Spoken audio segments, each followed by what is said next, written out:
হাই friends, আজি মই আপোনালোকৰ সৈতে মই নৰ্মেল দিনত ওলাই গ'লে কিদৰে নিজক সজাওঁ সেয়াই দেখুৱাওঁ বুলি লৈছোঁ। ফাৰ্ষ্ট অফ অল, যিসকলে মোৰ আগৰ ভিডিঅ'বোৰ চাই আহিছে তেওঁলোকেতো গম পায়েই যে মই যিমান পাৰোঁ হিমালয়াৰ প্ৰডাক্ট ব্যৱহাৰ কৰোঁ।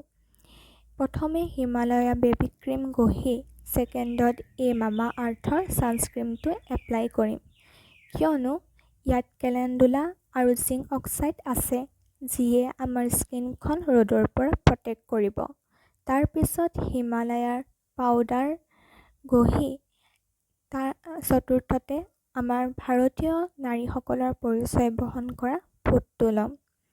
নিজকে প্ৰেজেণ্টেবল কৰি ৰাখিবলৈ মাস্কাৰা আৰু চেলাউৰিখিনি কিছু ফণিয়াই লৈছোঁ।